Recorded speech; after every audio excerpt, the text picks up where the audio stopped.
नमस्कार. संध्याच रेसिपीजमध्ये आपले खूप खूप मनापासून स्वागत आहे. फ्रेंड्स, आजची आपली रेसिपी आहे नवरात्र विशेष उपवासाचे अप्पे व चटणी. चला तर मग फ्रेंड्स, रेसिपीला सुरुवात करूयात. सर्वात प्रथम उपवासाचे अप्पे बनवण्यासाठी इथे मी घेतली आहे अर्धी वाटी वरई. ही वरई मी निवडून घेतली आहे. तसेच याचे वजनी प्रमाण म्हणाल तर 100 ग्रॅम इतके आहे. आता ही वरई मी 2 वेळा पाण्याने स्वच्छ अशी धुवून घेणार आहे. कारण आपण जेव्हा मार्केटमधून विकत वरई आणतो तेव्हा त्याला पावडर लावलेली असते.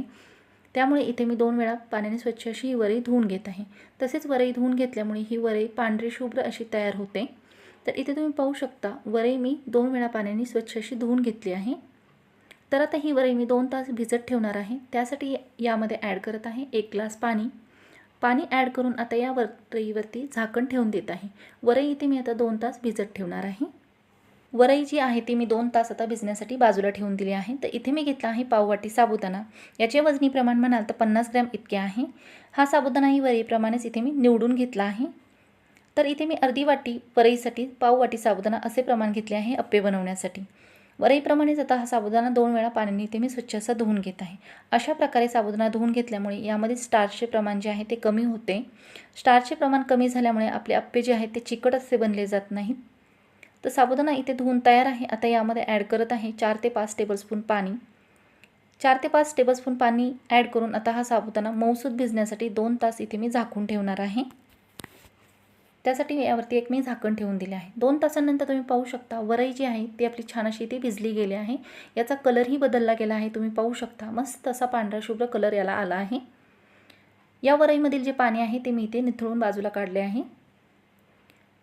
वरई जी आहे ती भिजून तयार आहे छान अशी. आता इथे आपण साबुदाणा चेक करूयात. तर साबुदाणाही मस्त असा 2 तासांनंतर मऊसूत असा भिजला गेला आहे. तुम्ही पाहू शकता अशा प्रकारे मऊसूत असा साबुदाणा भिजला गेला पाहिजे अप्पे बनवण्यासाठी. तर इथे वरईही तयार आहे मस्त अशी भिजून व साबुदाणाही तयार आहे. तर आता या दोन्हीचेही मिक्सरमध्ये थोडे थोडे पाणी ॲड करून याचे बॅटर तयार करून घेणार आहे अप्पे बनवण्यासाठी.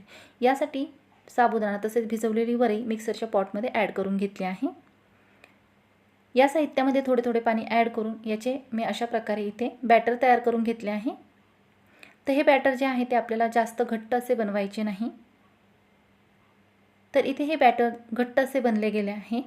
बॅटर जे आहे ते आपल्याला मध्यम जाडसर असे बनवायचे आहे. त्यामुळे यामध्ये ॲड करत आहे इथे मी 5 ते 6 टेबलस्पून पाणी. पाणी ॲड करून हे पाणी या बॅटरमध्ये पूर्ण एकजीव होईपर्यंत व्यवस्थित असे याला फेटून घेत आहे. अप्प्याचे जे बॅटर आहे ते आपल्याला मध्यम जाडसर असे बनवायचे आहे. जास्त घट्ट असे बनवायचे नाही आहे.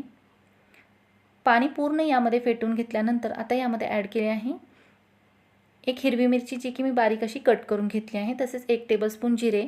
इथे जर तुम्ही उपवासाला जिरे खात नसताल तर जिरे जे आहेत ते स्किप केले तरीही चालतील. यानंतर यामध्ये ॲड करत आहे चवीनुसार मीठ. इथे जर तुम्ही उपवासाला कोथिंबीर खात असताल तर यामध्ये कोथिंबीर बारीक चिरून ॲड केली तरीही चालेल. आता हे सर्व साहित्य या बॅटरमध्ये व्यवस्थित असे इथे मी मिक्स करून घेत आहे. सर्व साहित्य बॅटरमध्ये व्यवस्थित असे मिक्स करून घेतल्यानंतर हे बॅटर छान असे 5 ते 6 मिनिटं फेटून घेत आहे. अशा प्रकारे फेटून घेतल्यामुळे यामध्ये हवा तयार होते व आपले अप्पे टम्म असे फुगले जातात सोडा न वापरता. बॅटर आता इथे तयार आहे. आता आपण याचे अप्पे बनवून घेऊयात. त्यासाठी इथे मी घेतले आहे एक अप्पे पात्र. या अप्पे पात्राला मी ऑइलने ग्रीस करून घेतले आहे. तुम्ही तुपानेही याला ग्रीस करून घेऊ शकता. इथे मी अप्पे पात्र गरम न करता खालीच हे अप्पे पात्र बॅटरने फिल करून घेत आहे. कारण अप्पे पात्र जे आहे ते पातळ असते. सुरुवातीला जर हे गॅसवरती गरम करण्यास ठेवले असताना यामध्ये बॅटर फिल करत राहिलं तर सुरुवातीचे अप्पे हे पटकन शिजून बाकीचे अप्पे शिजेपर्यंत हे करपले जातात. तर इथे पूर्ण पात्र मी बॅटरने फिल करून घेतले आहे. आता हे अप्पे शिजण्यासाठी गॅसवरती ठेवून दिले आहे. यासाठी मी यावरती एक झाकण ठेवून दिले आहे. गॅसची फ्लेम जी आहे ते मीडियम टू लो ठेवली आहे. 5 मिनिटं आता हे अप्पे जे आहेत ते मी गॅसच्या लो टू मीडियम फ्लेमवरती छान असे शिजवून घेणार आहे. 5 मिनिटांनंतर तुम्ही पाहू शकता इथे आपले जे अप्पे आहेत त्याची वरची बाजू पूर्णपणे छान अशी सुकली गेली आहे. तर आता हे अप्पे दुसऱ्या बाजूने शेकण्यासाठी इथे मी पलटवून घेत आहे. एक एक करून सर्व अप्पे जे आहेत ते दुसऱ्या बाजूने शेकण्यासाठी इथे मी पलटवून घेत आहे. तुम्ही पाहू शकता अजिबात हे अप्पे चिकटले गेले नाहीत. मस्त असे सुटसुटीत निघत आहेत हे. याचा कलरही मस्त असा पांढरा शुभ्र तयार झाला आहे. सर्व अप्पे जे आहेत ते दुसऱ्या बाजूने शेकण्यासाठी पलटवून घेतल्यानंतर आता याची वरची जी बाजू आहे त्याला मी थोडे थोडे ऑइलने ग्रीस करून घेत आहे. ऑइलने ग्रीस करून घेतल्यानंतर दुसरी बाजू शेकण्यासाठी आता गॅसच्या लो टू मीडियम फ्लेमवरती हे अप्पे मी असेच झाकून ठेवले आहेत. तर पाहू शकता 5 मिनिटांनंतर दुसऱ्या बाजूने हे अप्पे मस्त असे शेकले गेले आहेत. तर मस्त अशा प्रकारे हे अप्पे जे आहेत आपले उपवासाचे ते खाण्यासाठी इथे तयार झाले आहेत. तयार झालेले जे अप्पे आहेत ते आता एका प्लेटमध्ये मी इथे काढून घेत आहे. उपवासाचे अप्पे इथे आपले तयार झाले आहेत. आता याबरोबर खाण्यासाठी चटणी बनवून घेऊयात. त्यासाठी मिक्सरच्या पॉटमध्ये ॲड केले आहेत 25 ग्रॅम ओल्या खोबऱ्याचे काप, तसेच 4 टेबलस्पून शेंगदाण्याची कूट, 1 टेबलस्पून जिरे. जर तुम्ही उपवासाला जिरे खात नसताल तर जिरे स्किप केले तरीही चालेल. तसेच 4 टेबलस्पून दही, 1 टेबलस्पून साखर, चवीनुसार मीठ. या सर्व साहित्यांमध्ये थोडेसे पाणी ॲड करून याची मी अशा प्रकारे मिक्सरमध्ये चटणी तयार करून घेतली आहे. आता या चटणीला मी फोडणी देऊन घेणार आहे. त्यासाठी मी फोडणी पॅनमध्ये 2 छोटी पळी तेल गरम करून घेतले आहे. या गरम तेलामध्ये ॲड करत आहे अर्धा चमचा उपवासाला चालणारी लाल मिरची पावडर.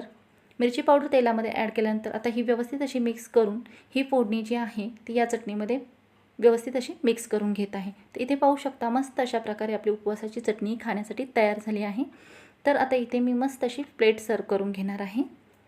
तर इथे पूर्णपणे आपली उपवासाची चटणी तसेच उपवासाचे अप्पे खाण्यासाठी तयार झाले आहेत. मस्त असा याचा कलर दिसत आहे पांढरा शुभ्र. जितके हे छान दिसत आहे तितकेच हे खाण्यासाठी टेस्टी असे लागतात. तर इथे पाहू शकता मस्त असे आपले अप्पे जे आहेत ते आतमधून जाळीदार तयार झाले आहेत, अजिबात चिकट झालेले नाही आहेत. जर तुम्ही उपवासाला सोडा खात असाल तर हे बॅटर तयार करताना यामध्ये पाव चमचा सोडा ॲड करू शकता. या रेसिपीसाठी लागणाऱ्या सर्व साहित्यांची यादी डिस्क्रिप्शन बॉक्समध्ये दिली आहे, तिथे जाऊन तुम्ही चेक करू शकता. अशा प्रकारे हे तयार झालेले अप्पे तुम्ही या चटणीबरोबर खाऊ शकता. फ्रेंड्स, तुम्हाला ही रेसिपी जर आवडली असेल तर नक्कीच लाईक करा, शेअर करा, सबस्क्राईब करा. तसेच चॅनलवर नवीन असाल तर जरूर बेल आयकॉन प्रेस करा, म्हणजे अशा प्रकारच्या नवनवीन रेसिपीज तुम्हाला पाहायला मिळतील. तसेच आणखीन कोणकोणत्या रेसिपीज तुम्हाला पाहायला आवडतील हे देखील मला कमेंट करून जरूर कळवा. व्हिडिओ शेवटपर्यंत पाहिल्याबद्दल धन्यवाद.